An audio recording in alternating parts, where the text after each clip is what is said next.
উনাকে সন্ত্রাসী বলা অন্যায়। তার মানে উনাকে যদি জেলখানায় রাখতে পারে তাহলে আন্দোলনটা, বিশেষ করে সংখ্যালঘুদের আন্দোলনটা বুদবুদের মতো মিশে যাবে। আদতই কি বাংলাদেশের সাধারণ মানুষটা ইসকনকে সন্ত্রাসবাদী সংগঠন বলে মনে করে? যখন ওখানে বন্যা হয়, আমরাও আমাদের সংগঠন থেকেও আমরা গিয়েছিলাম, চিন্ময় প্রভুও গিয়েছিল এবং ওনার দলবল নিয়ে। ওনাকে সন্ত্রাসী বলা অন্যায়। কিছু লয়ার আমাকে মারধর করার চেষ্টা করেছে, সেখানেও আমি নির্যাতিত হয়েছি, নিপীড়িত হয়েছি, তারপরও আমার মানবাধিকার আমি ছাড়ি নাই। নমস্কার, ডিবি নিউজে আপনাদের স্বাগত। ডিবি নিউজে আজ এমন একজন বিশিষ্ট ব্যক্তি আমাদের সাথে বসে রয়েছেন, যিনি এই মুহূর্তে বাংলাদেশ এবং আমাদের ভারতবর্ষে বিশেষভাবে পরিচিত, অ্যাডভোকেট রবীন্দ্রনাথ ঘোষ, যিনি বাংলাদেশে চিন্ময় কৃষ্ণ প্রভুর আইনজীবী হিসাবে কাজ করেছেন গত কয়েক মাস আগে, কিন্তু এখন শারীরিক অসুস্থতার কারণে চিকিৎসার জন্য এই মুহূর্তে রয়েছেন পশ্চিমবঙ্গে। আজ রবীন্দ্রনাথবাবু এসছেন ঠাকুরনগরে কেন্দ্রীয় মন্ত্রী শান্তনু ঠাকুরের সাথে সৌজন্য সাক্ষাৎ করতে। রবীন্দ্রনাথবাবু, ডিবি নিউজে আপনাকে স্বাগত। আপনাকেও স্বাগত, আপনাকেও নমস্কার। আমি বাংলাদেশ সুপ্রিম কোর্টের একজন আইনজীবী এবং বাংলাদেশ মাইনরিটি ওয়াচ নামক একটা সংগঠনের, হিউম্যান রাইটস সংগঠনের আমি সভাপতি। আমরা আজকে 30 বছর যাবৎ এই সংগঠনে বিশেষ করে সংখ্যালঘুদের জন্য কাজ করে থাকি বাংলাদেশে। আমরা ফ্যাক্ট ফাইন্ডিং করি, যে সমস্ত অত্যাচার নিপীড়ন সংখ্যালঘুদের উপরে হয় সেগুলো আমরা তদন্ত করে সরকারকে জানাই। সরকার যদি কোনো ব্যবস্থা না করে তাহলে আমরা জাতিসংঘে প্রেরণ করি। আমি 2বার জাতিসংঘে পার্টিসিপেট করেছি, সেখানে আমার ভূমিকা আছে। আমি সারা বিশ্বে কাজ করেছি, ইউরোপ, আমেরিকা, সুইডেন, নরওয়ে এবং বিভিন্ন জায়গায় আমাকে নিমন্ত্রণ করা হয়, আমি সেখানেও কাজ করি। আমি তাই বলে আমি শুধু হিন্দুদের জন্য কাজ করি তাই না, আমি মুসলমানদের জন্যও কাজ করি এবং মুসলমানরা যারা নিগৃহীত এবং যারা একেবারে গরিব তাদের জন্য আমরা আইনগত সহযোগিতা করে থাকি। এবং সেটা করি কেন? Human rights is for all, not for a particular person. Only for that reason আমরা মানবাধিকারে এই সমস্ত লোকের জন্য কাজ করি। বিশেষ করে গোপালগঞ্জ গিয়েছিলাম, আমি হ্যারাস্ট হয়েছি। গোপালগঞ্জ হলো মাননীয় প্রধানমন্ত্রী ছিলেন, ওনার এলাকাতে আমি মামলা করতে যাইয়ে সেখানেও হ্যারাস্ট হয়েছি। কিছু লয়ার আমাকে মারধর করার চেষ্টা করেছে, সেখানেও আমি নির্যাতিত হয়েছি, নিপীড়িত হয়েছি, তারপরও আমার মানবাধিকার আমি ছাড়ি নাই। এই মানবাধিকার করতে যাইয়া আমাকে বিভিন্ন রকমের সমস্যায় পড়তে হয়েছে।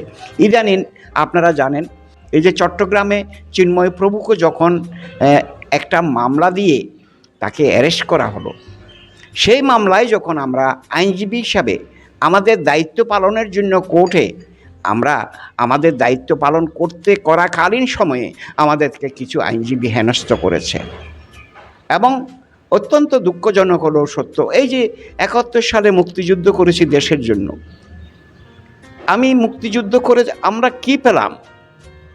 মুক্তিযুদ্ধ করার পরে আমরা দেখেছি যে একের পর এক নির্যাতন হচ্ছে, ইভেন শেখ হাসিনার আমলেও নির্যাতন হয়েছে।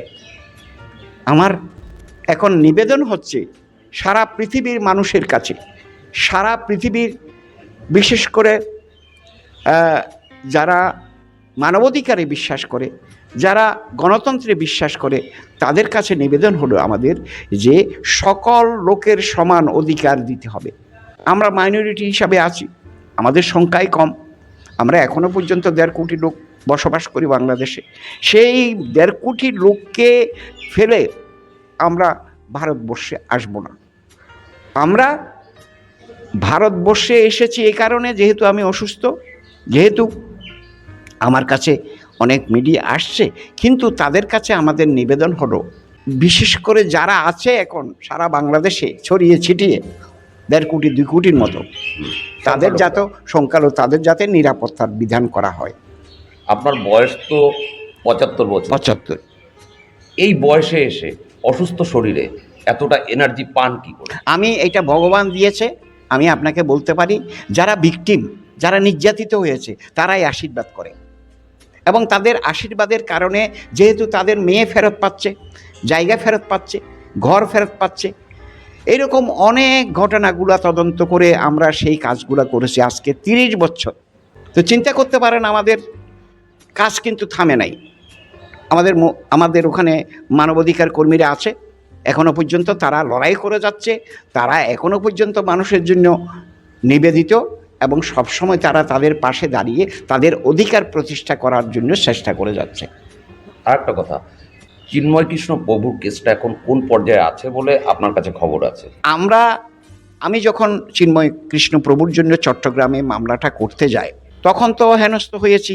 তারপরেও আইনজীবী, আমাদের আরও কিছু জুনিয়র আইনজীবী আছে, তারা মুভ করেছে। তারা মুভ করার পরও বেলটা দেয়নি, ওনার জামিন হয়নি। তারপরে হাইকোর্টে মামলা করা হলো, এখনও পর্যন্ত আজকে প্রায় 1 মাস হয়ে গেল, এখনও জামিন হয় নাই। আমরা অত্যন্ত দুঃখিত, মনে মনে আমরা অত্যন্ত মর্মাহত। এই কারণে এখনও পর্যন্ত চিন্ময় প্রভুর কোনো বেল হলো না। তাকে বেল করানো দরকার। এইরকম চিন্ময় প্রভুর মতো আরও ঘটনা যেগুলো হয়, সেগুলো আমরা বাংলাদেশ মাইনরিটি ওয়াচ তদন্ত করে এবং সুষ্ঠু বিচারের জন্য সরকারকে নিবেদন করে, এটি হলো আমাদের কাজ। ইসকনকে বাংলাদেশে বর্তমান যে অন্তর্বর্তী তত্ত্বাবধায়ক সরকার রয়েছে তারা বলছে সন্ত্রাসবাদী সংগঠন। আদতেই কি বাংলাদেশের সাধারণ মানুষটা ইসকনকে সন্ত্রাসবাদী সংগঠন বলে মনে করে? আমরা দেখেছি গত বন্যার সময় ইসকনের পক্ষ থেকে কিভাবে সাধারণ মানুষের জন্য, সবার জন্য খাবার নিয়ে যাওয়া হয়েছিল। সেক্ষেত্রে তাদের কি সন্ত্রাসবাদী সংগঠন বলে আখ্যা দেওয়া? এই কথা বলার জন্যই যখন ওখানে বন্যা হয়, আমরাও আমাদের সংগঠন থেকেও আমরা গিয়েছিলাম, চিন্ময় প্রভুও গিয়েছিল এবং ওনার দলবল নিয়ে। সেখানে কে হিন্দু কে মুসলমান তো বিবেচনা করা হয়নি, সেখানে তো সবার জন্য উনি ওনার ত্রাণ বিতরণ করেছেন। যে কে হিন্দু দেখে বিতরণ করবে এমন তো কোনো কথা না, উনি মুসলমানদের জন্য করে। আমরাও যেমন মানবাধিকার কর্মী হিসেবে আমরাও করি, সেই হিসাবে সবাই নিবেদিত। ওনাকে সন্ত্রাসী বলা অন্যায়।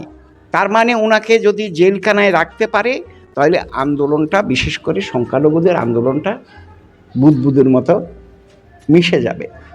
এই কারণেই তারা এই কাজটা করেছে। আপনি যে সংখ্যালঘুরা রয়েছেন এখনো বাংলাদেশে, আপনার সহকর্মী বা যারা, তাদের আপনি কি মেসেজ দেবেন? আমি মেসেজ দেব, তারা লড়াই করে যাবে, তারা যাতে দেশত্যাগ না করে। দেশত্যাগ করলে আমরা কমে যাব, এবং তারা যাতে মনোবল নিয়ে, বিশেষ করে আমি যে কাজটা, আমাদের সংগঠন যে কাজটা করেছে, সেটা যাতে কন্টিনিউ করে যেতে পারে, এটাই আমি তাদের কাছে মেসেজ দেব। আমি যেহেতু অসুস্থ, এখনও পর্যন্ত আমি হসপিটালে যাওয়া আসা করছি, এখনও সুস্থ হই নাই, এই কারণে আমি এখন চলে যেতে পারছি না। আমি কিছুদিন পরে যাব, তবে যাবই। অসংখ্য ধন্যবাদ আপনাকে। আমরা বৃহত্তর এলাকার পক্ষ থেকে আপনাকে অনেক শুভেচ্ছা জানাই। আপনি সুস্থ থাকুন, ভালো থাকুন, একইভাবে বাংলাদেশে সংখ্যালঘুদের হয়ে আপনার লড়াই চালিয়ে যান। নমস্কার, আপনাকেও নমস্কার, ধন্যবাদ।